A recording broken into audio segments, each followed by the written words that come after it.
Hello friend, welcome to the Hindu newspaper analysis for the 9th of May 2020. So our first ever news is Green Tribunal direct LG Polymers to deposit rate 50 crore. अब ये background बता देता हूँ। जो कि styrene gas leak हुई थी विशाखापट्टनम में, अभी एनजीटी ने 50 करोड़ रुपए डिपॉजिट करने के लिए बोला है for demised person and to help them. और अब देख लेते हैं स्टेरिन गैस क्या थी।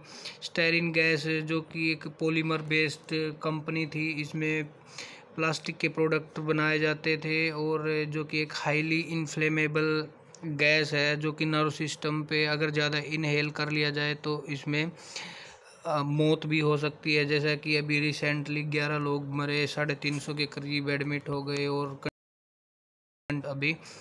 अभी इसमें एनजीटी के बारे में देख लेते हैं, जिसको नेशनल ग्रीन ट्राइब्यूनल बोला जाता है, जो कि एक स्टैट्यूटरी बॉडी है। स्टैट्यूटरी बॉडी मीन्स ये एक एक्ट के तहत बनी है जिसको एनजीटी एक्ट 2010 बोला जाता है। और ये इंस्पायर्ड बाय आर्टिकल 21 से है, जो कि इंस्पायर्ड बाय नेचुरल जस्टिस। और एनजीटी का हेडक्वार्टर नई दिल्ली में है। और विद इन 6 मंथ ये अपना डिसीजन देना है, that is abide by rule. इसका chairperson appoint by chief justice of India for 5 year. और इसमें एक डायरेक्टली क्वेश्चन ये भी पूछा जा सकता है कि इसके जो चीफ होते हैं या चेयरपर्सन होता है वो दोबारा कभी भी इलेक्ट नहीं किया जा सकता। It is only for 1 time appointment. और इसमें एटलीस्ट 10 मेंबर होने चाहिए और maximum 20 full time judicial member इसमें रिक्वायरमेंट है। और अगर इसमें बात करें तो ये जो डिसीजन देता है तो उसमें ये फाइन और इम्प्रीजमेंट इम्पोज कर सकता है फॉर फॉल्टी ऑर्गेनाइजेशन और फॉल्टी पर्सन। तो एनजीटी ये एक सबसे पहले न्यूजीलैंड में बनाया गया, उसके बाद ऑस्ट्रेलिया और India is the third country to have such type of mechanism. तो NGT deal with 1974 water act, 1977 water prevention and control of pollution act, 1980 forest act, 1981 air pollution, 1986 environment, 1991 और 2002 एक्ट। और इसमें जो 2 एक्ट को deal नहीं करता है वो है 1972 और 1927। ये याद रखने वाली बॉडी है, याद रखने वाली बात है। तो इतना सा अब रिविजन भी हो गया होगा आप लोगों को। अब next news article, Vardhan for a mix of curb and relaxation. अब इसमें जो 3-4 मेडिसिन का नाम बताया गया है, remdesivir, lopinavir, ritonavir with interferon, बेटाला एंड क्लोरोक्वीन, जो कि हाइड्रोक्सी क्लोरोक्वीन बोला जाता है। अब ये जो जितना भी जिनके पीछे वीर नाम आता है वो है HIV एड्स से फाइट करने के लिए और कर्ब करने के लिए या रोकने के लिए, प्रिवेंट करने के लिए ये दवाइयाँ बनाई गई है। ये याद रखने वाली बात है। यूपीएससी और कोई भी 1 डे टाइप एग्जामिनेशन इसमें क्वेश्चन पूछ सकता है। और बेसिकली मतलब अभी इनका उपयोग कोरोना वायरस से लड़ने के लिए किया जा रहा है। और हाइड्रोक्सीक्लोरोक्वीन की बात को HCl भी बोला जाता है, तो ये मलेरिया से फाइट करने की दवाई बनाई गई थी। तो नेक्स्ट न्यूज़ आर्टिकल देखते हैं क्या है जो हमारे एग्ज़ाम पॉइंट ऑफ व्यू से इम्पोर्टेंट है। तो आप मेरे साथ पेपर को पलटते रहिए और चलते रहिए। यहाँ पे एक factual news, navy ships with 698 evacuee leaves Male. अब माले से जो चल पड़े हैं, अब ये किस प्रोग्राम के तहत? वंदे भारत एक प्रोग्राम चालू किया गया है टू रिपैट्रिएट जो ऑल ओवर वर्ल्ड जितने भी स्ट्रैंडेड इंडियन है, फंसे हुए हैं due to this pandemic lockdown, तो उनको इवैक्यूएट करने का प्रोग्राम किया हुआ है। और जिसमें नेवी ने भी फर्दर इसी प्रोग्राम के अंडर समुद्र सेतु प्रोग्राम लॉन्च किया है और उसी के तहत इन लोगों को बचाया गया। तो 2 चीज़ें याद रखने वाली बात है, वंदे भारत प्रोग्राम और समुद्र सेतु प्रोग्राम। अब GCC nation facing A tough fight in curbing virus spread.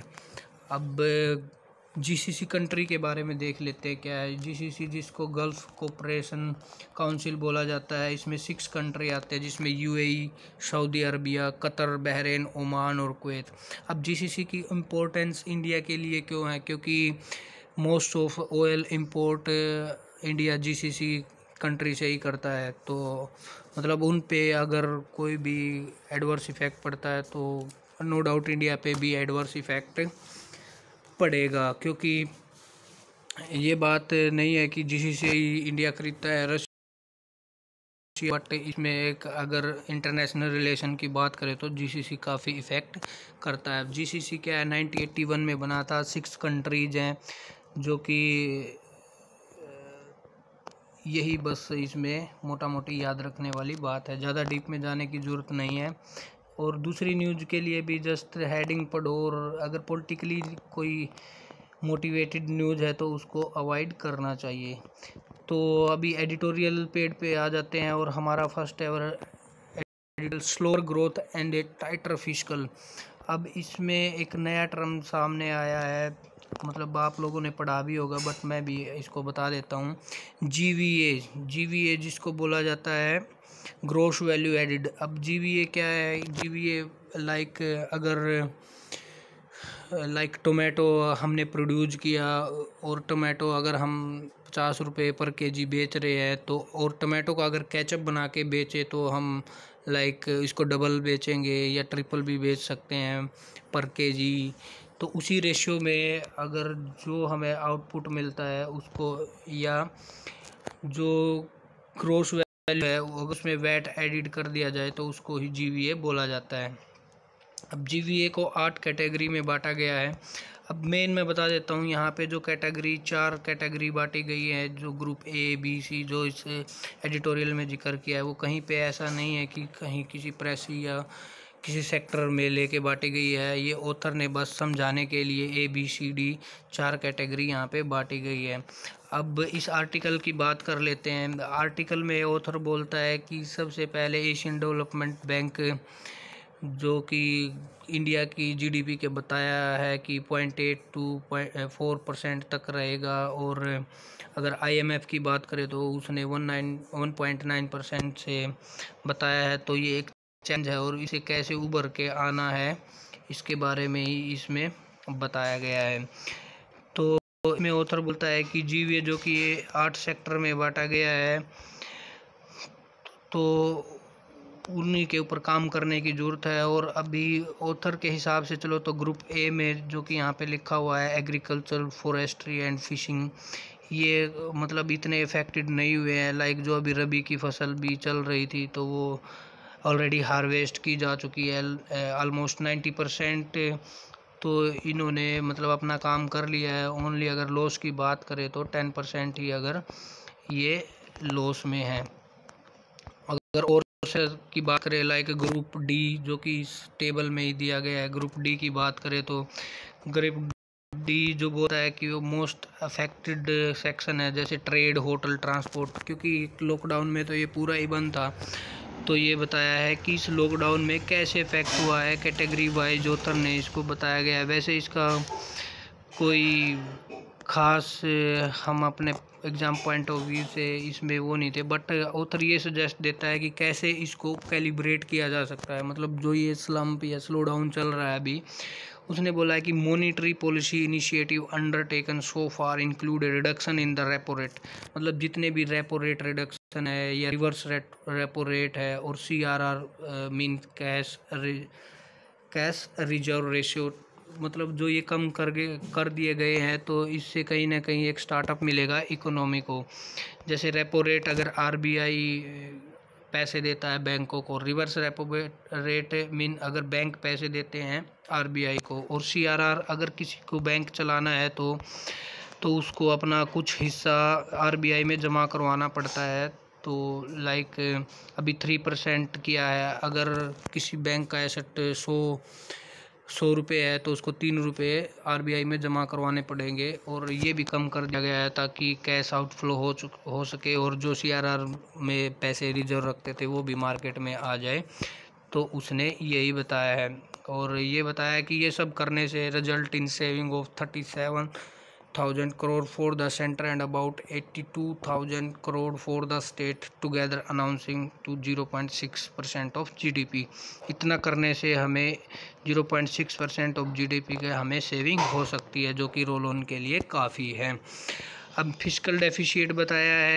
इन्हें फिस्कल डेफिशिएट आप लोगों को पता ही है क्या होता है, GDP क्या होता है, ये बस इसमें ये 3 चीज़ बताए हैं कि क्या किया है और क्या करना चाहिए, जो कि ये स्टेप लिए हैं repo rate, reverse repo rate और CRR को कम करके, यही बताया गया है। नेक्स्ट न्यूज़ आर्टिकल देखते हैं, जो कंटेम्प्ट फॉर लेबर। इसमें जो आप लोगों को पता भी है, ये काफ़ी रिपीट हुआ है, और इसमें ये भी बताया है कि जो मोस्ट अफेक्टेड पर्सन जो है स्टैंडर्ड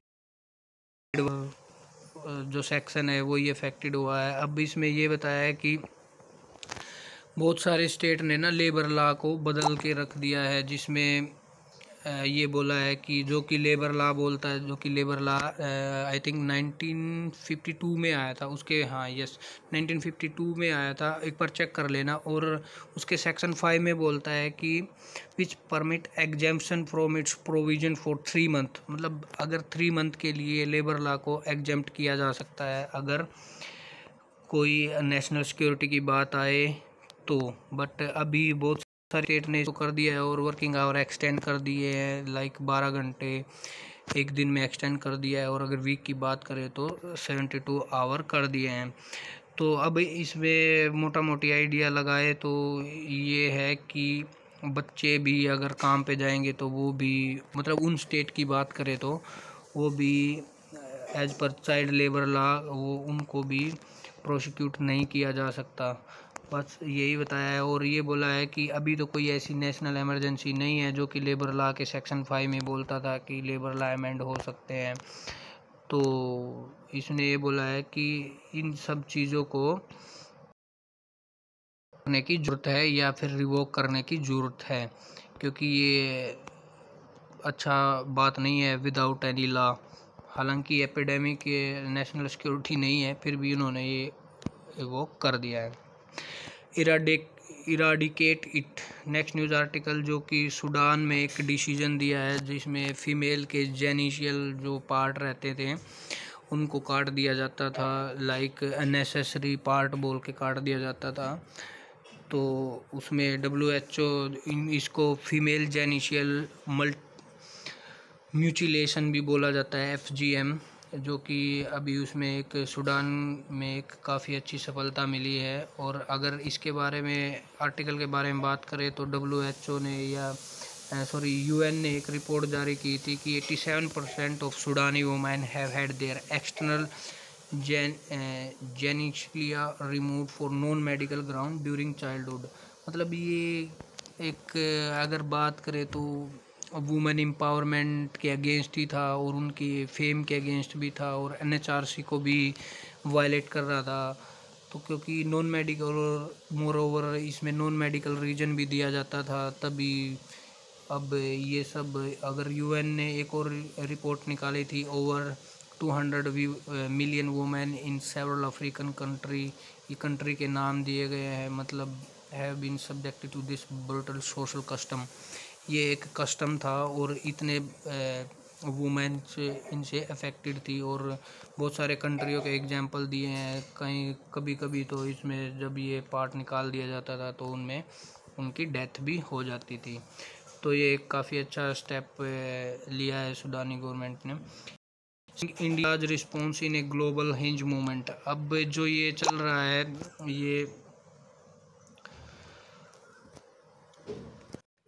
ये न्यूज़ शिवशंकर मेनन ने दी है, जो कि फॉर्मर NSA भी रह चुके हैं। इसने बोला है कि इंडिया को एक स्ट्रेटजिकली अपना इमेज बनाने की ज़रूरत है। अभी जैसे कि चाइना, इंडोनेशिया और सब में इम्बैलेंस ऑफ पावर देखने को मिला है। कन्फ्लिक्ट बताया है कि चाइना का जो साउथ सी है उसमें अपना